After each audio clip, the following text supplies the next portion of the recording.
Welcome to Pregnant in the Netherlands with me, Julianna. And me, Anna Latham. This is really exciting because we are in the Eindhoven train station recording. Yes, we are. We're with the radio for Brainport, recording in a special space in with Eindhoven Loves You.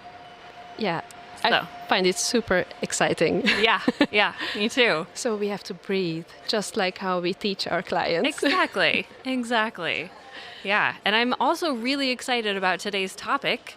We're going to be talking about a home birth versus a hospital birth, which I think a lot of expats probably consider that question. It's definitely one of the biggest options here in the Netherlands. It's probably an option that a lot of other countries, people from other countries, don't necessarily consider when they're giving birth in their home country, because home birth isn't really an option. So yeah, I'm really excited to get into it. And you are an expert at this because you have had both a hospital birth and a home birth. So you can really bring some insights into the differences. Yes, that's true. And I also didn't only live myself the experience, but I also witnessed it several times. Yeah. But indeed, we plan to talk about my experiences. Yeah. So, do you want to start with do you want to start with your hospital birth? Yeah, as that was the first one. 6 years ago, we can. So I started my pregnancy like probably most of my clients or most of our clients totally clueless. I didn't know anything about babies, about pregnancy. I wasn't reading books, and I didn't have like the drive to whatever become a doula at one point of my life. My sister had already kids. They were back then like 10 and 8 years old, so that was also a while ago. And it was just that a friend of mine, also pregnant, invited us to join a mini course called Samen bevallen. And so there we were, me, my Dutch husband, and these friends of ours, really gezellig, you would say it in Dutch. But as I was reading a lot of stuff in Hungarian regarding to pregnancy and birth, and we spoke English back then with my husband, and then all of a sudden I was sitting at the Dutch birthing course. Oh wow! I bet that helped you learn Dutch really fast, huh? Yeah. I'd been living in the Netherlands for 4 years at that point, but I'm sure I didn't get everything during that class. But a few things really stuck with me. One of those were the breathing techniques we learned. That was the first time that I really learned to breathe, and it was not just like, yeah, you breathe, how you breathe, but you really learn breathing techniques, and I really found it fascinating and really cool. And I used it afterwards, also during my pregnancy, when I woke up during the night and I felt my baby moving and I just couldn't get back to sleep. And okay, let's just breathe, let's just practice. Nice. And the other thing was that she had a lot of tools showing with her things used during interventions, for example, but also like birth ball, birthing stool, and she suggested to envision our birth, how you can imagine yourself in which position and with which tools. And I really like the birthing stool option. So I thought, that's something I can imagine. At that point, and during my pregnancy, I started sort of dreaming about home birth, which was also pretty new for me. Just like you said at the beginning, that for a lot of people in a lot of countries, that's not common at all. In Hungary, also not. And my husband's reaction was really funny because he was like, "Oh, so it's not going to start like water breaks and then we rush to the hospital," in typical Hollywood movies. Yeah, right. So home birth, it was like felt something wild but right at that point. Yeah. A bit rebellious. But then around week 37, I came a growth ultrasound, just regular ultrasound, and the baby was measuring too small, and my belly too. So the midwife referred me to go to the hospital for extra checks, and just like that, I never returned to midwifery care with that pregnancy, and suddenly I was under the hospital supervision. But to be honest, I had relief at that point, because even though I was sort of dreaming about home birth and I wanted to believe in my body, but I didn't. Not fully. Yeah. And I had sort of hopes for a home birth, but it was also when the doctors were telling me that I might need induction and that the baby should come sooner than what we thought. And then I ended up sitting at home, and that was really I can say that was the hardest decision in my life, trying to listen to my intuition, and then also like struggling between what gynecologists said to me, and I thought, okay, this is parenting. It just started. Yeah. That was a hard lesson. Yeah. So fast forward to the birth, I was really trying to stay calm. I remember when we went to the hospital, we were joking around and really tried to keep it cool, but I was really scared. If I look back, I can imagine. yeah, and even though we tried to break the tension with the jokes and stuff like that, I was throwing up. By now I know that like around 4 centimeter dilation and about 8 centimeter dilation, you tend to throw up if you are feeling nauseous. I did. Mm-hmm. And it was pretty bad. And I remember that one moment, crystal clear, when I was sitting in the hospital shower, and there was a moment that something bigger than me just took over. It wasn't pain, although I had a really huge cramp, but it was not really the pain anymore. It wasn't fear anymore. It was just like I disappeared completely, and I became nothing. And I was just ready for anything. And now when I talk to other women about their experience, like I learned that a lot of women have that. Yeah. So you're ready for anything. You're ready for that, to die, or whatever happens to you. Yeah. And then some other force takes over at that moment. Yeah. And then I came pushing, and it is what it is. I had to lay on my back. I had to grab my legs and then tuck my chin and push as hard as I could. Yeah.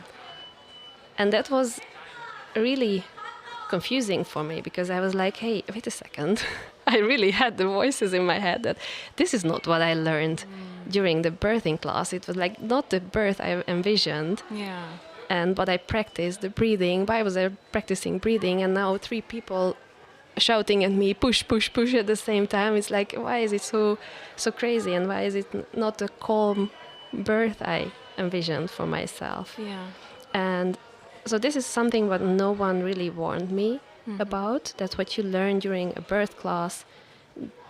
That's often a really nice picture, and that's maybe how it's supposed to be. But then that's not always what you get to do or what you are allowed to do when you actually give birth. At the hospital. At the hospital, yes. And luckily I witnessed other kind of births, not only this kind of, which I thought it's not existing in the Netherlands, but it is. The coached birth, when there is some medical indication, and then you get the monitor patches on your belly and stuff like that. So, that's something what I didn't expect. Yeah. Yeah. And so you started laboring at home first? Yes. It sounds like. Okay. And then at what point did you decide to go to the hospital? It was during the night I got the contractions, and I started contraction timer on my phone at some point. So I realized that the contractions were coming on every 30 minutes. which I didn't really know at that moment. I was just like, oh, these are regular contractions. And then around 8 o'clock in the morning, 7:30, something like that, I told to my husband that, oh yeah, probably you can go to work and then I will call you. But then when he was about to leave, it was like, maybe it's better if you just stay at home. And then it just sped up, and eventually we got to the hospital at 9 o'clock because it was really obvious that this is it. Yeah. These are real contractions and this thing is really happening and really serious. And I had around 4 centimeters dilation at that point when we got to the hospital. Okay. So what helped me a lot was moving at the kitchen counter. I was drawing those 8s with the hips. And also when we got to the hospital and then someone greeted us and they started to ask questions, and I was like putting my palm up and okay, wait, I have to dance this contraction out. Yeah, that was really helping me. Nice. And so now, do you want to move on to your second birth, which ended up being a home birth? Yes, we can. Or I thought I could just also share a few more things about what gave me a bit of a relief or safety. Yeah. Even though it was like hospital birth and what I sort of thought and not planned, I planned. So it was a bit of a mix. But what really helped me is I had a small speaker, a Bluetooth speaker with me. And I was practicing a few days before birth, listening to a visualization, a Hungarian visualization. So it was really nice that I could just listen to it on my mother tongue. Nice. And at one point, I think it was about colors, that I could visualize colors. I had the vision walking with my daughter when she was like older, not a baby, but like 3-4 years old, and wearing a beautiful white dress. And we were walking on a grass field with flowers, and I could see my husband sometimes being close to us and then sometimes going a bit more further away. And I really had the feeling that that was the moment when she came to me, like a little angel arrived to us. It's really beautiful. Yeah. I still look back or think back at the moment, and when I'm at birth, when I'm supporting other mothers giving birth, especially when it gets really intense, then I tell them to think of your child when he or she is somewhat older, either holding your baby or just doing some things, walking somewhere in nature with your baby. Yeah. Because that helped me a lot, and I can imagine that it helps also other women. Oh, that's amazing. And the other thing was obviously my husband, who also joined all the classes with me, so he also learned a lot, and that he could support me. Yeah. And small things, like we always joke about that he became my doula in the moment when he told the midwife that, hey, you said that she can just sit up, like that you can adjust the bed. Yeah. And then, oh yeah, actually we can do that. Because the birthing stool, what I was planned, they said, oh, this midwife is not doing that. And I was like, what do you mean that she doesn't do that? Yeah. And now I know that it's often just because it's easier for them to supervise or to have a good overview of what is happening. Yeah. So that was not happening, but I had other things. I had my husband supporting next to me. Yeah. Oh, that's good. Yeah, now we can move to my home birth. Yeah, tell us about your home birth. That was a whole different story. I was already studying to become a doula. Like after the experience with my daughter, the interest just stuck. I was keep reading birth stories, and I just really kept reading about it and really fascinated about birth and labor. Yeah. And then shortly after that, I started the doula course. So like 2 months into the doula course, I got pregnant all of a sudden. And I knew it from the beginning that it's going to be a different story. And because I really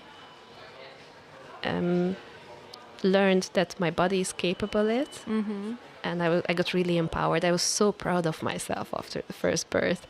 It was so empowering. Yeah. And I knew that, no, I can trust myself. I can trust my body. I can trust my baby. I know that I am capable of doing it. And it was like we have a family joke that I switched on the washing machine at 6 a.m. and my baby was born before the program was done. And it was just like that. It was the most normal and natural thing on earth. Simple, really intense. Yeah. Because within 4 hours I was done with everything. Yeah. But it was really beautiful. And it was how it meant to be. Yeah. It gave me really the strength. I felt so strong. And this is what I want to teach my daughter. Yeah. How birth can be. And your son. Yeah, also my son. He is probably not going to give birth, but yes. Yeah. But he can be there and support somebody giving birth. Yeah. Yeah, that's true. And because he already had this experience. Yeah. Yes. Yeah. Probably that's why I mentioned my daughter, because with her it was different, even though the two of us were working perfectly together. Yeah. Yeah. So that this wild and raw and safe and sacred experience, this is it. So it sounds like in the hospital, the thing that gave you a sense of safety was the tools that you learned and your husband. Yes. What about at home? What gave you a sense of safety there?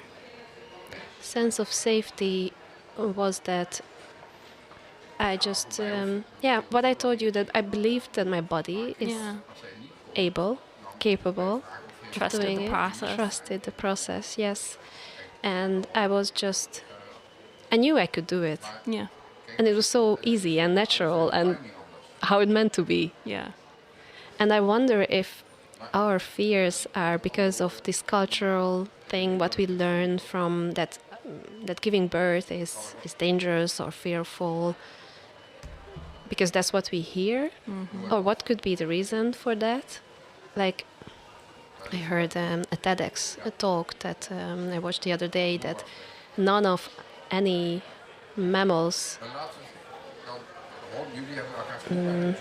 how do you call it? That they, none of them judge or think that they are not able to give birth. We are the only species who question if we could give birth. Yeah. And of course, giving birth is dangerous. It can be dangerous, but like other things in life as well. Yeah. Yeah. So what would you say were the biggest differences between your hospital birth and your home birth, if you could put them side by side? There's always a funny thing, but I say that a difference between a home birth and a hospital birth is that when you give birth at home, then you go to pee. And your midwife asks you where the toilet is and if she can go to the toilet. And when you're at the hospital, you ask for permission to go to the toilet and you ask if it's allowed to go to pee. And that, I think that says everything. Yes, that is so true. Yeah. That you're at home. Yeah. You just do whatever you don't ask for permission to stand up or go to take a shower or just have the upright position, but we always talk about that is so good, and gravity and etc. That, all these things come along, and then in the hospital you have the feeling, you get what I said, you have the thingies on your belly, and then you ask and question if you can sit up, and of course you can sit up. You have to sit up. If the mommy is moving, the baby is moving. Yeah. And what kind of advice would you give someone who's considering, these two options, if they're kind of on the fence and they're really unsure of what to do? What advice do you give? That you should make a decision based on knowledge and not on fear. Yes. So if you find giving birth at home scary, then look into the options. Why do you think it's scary? And if it's because you don't have the information on hand, you don't know that the midwives carry oxygen masks and the resuscitation equipment and everything, and that they can do a lot of things, and often they do things and solve things naturally.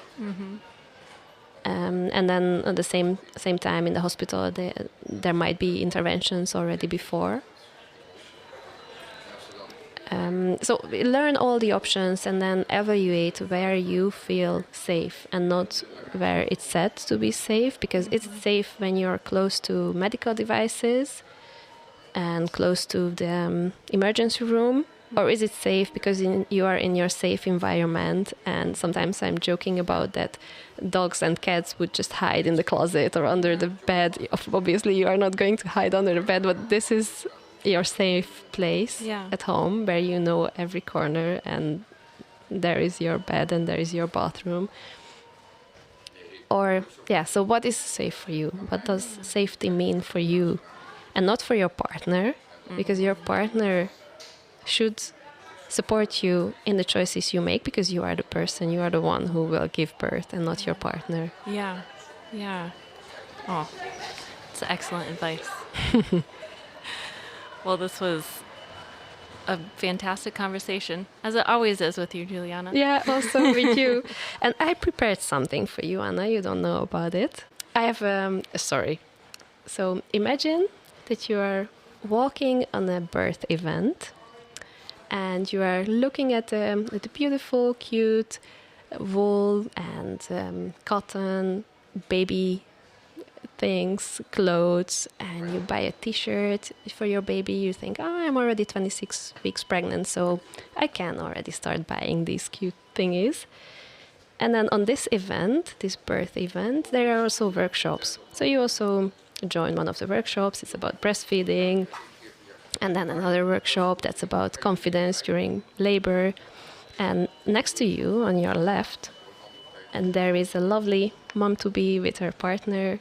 And on your right is your husband sitting. Like, he's also soaking it all in, learning about how to support you during labor. And you just feel nice. You feel seen and supported. Later, the four of you get a drink at a bar, chatting, laughing, and you're swapping due dates, and you realize that, the two of you have the same or more or less the same due dates. Fast forward a few weeks later, you gave birth already, she did too. Now you are texting each other on WhatsApp through sleep-deprived nights, and you are just laughing about you trying to put your baby upside down on your breast. So you were trying to breastfeed, pushing the feet of your baby against your nipples by accident. And then in that tiny moment, you realize that you're not alone. Your mom is also there. Next day, she's cooking a nice traditional dish for you. And then she says, you know what? I can prepare an extra plate for your friend. So she just brings an extra plate from that nice, delicious, nurturing meal for what she cooked for you. And you know what happened? What? You found your village. That sounds amazing. Yes. So this is what we really want to create for our listeners, for our community. This is why we are organizing Find Your Village on the 28th of June at Hotel Campanile. And we are going to be there. Yeah, we are. Hope you will be there as well. Yeah. It's gonna be really amazing. Yeah. It is. And then just imagine, listeners, that we are high-fiving. It's a pity that we didn't record it. Oh, yeah. High five. Thank you, Anna. Thank you, Juliana. Thanks for sharing your stories with everyone. I'm sure that it will give a lot of people some peace to know that they're not the only ones having trouble deciding which way to go. And I think you gave some really beautiful advice, too. And if you need more advice and if you really want to learn the how and the what, then contact us. Yeah. Find us. We're here to support you. And we will put our contact details in the show notes, as always. Yeah. Well, this has been a fantastic time here in the Eindhoven Central Station. And yeah, stay tuned for our next episode. Yes, stay tuned. Bye-bye. Bye. We hope that you've enjoyed our special episode of Pregnant in the Netherlands. Thanks so much to Ron from Radio for Brainport for your fantastic recording skills. It was a lot of fun working with you. And thanks to Eindhoven Loves You for creating a lovely space to record in. Check out the show notes for a link to Find Your Village, a birth and postpartum fair, happening June 28th at Hotel Campanile in Eindhoven. I'm really excited to see you there. Thanks so much for listening. Until next time on Pregnant in the Netherlands.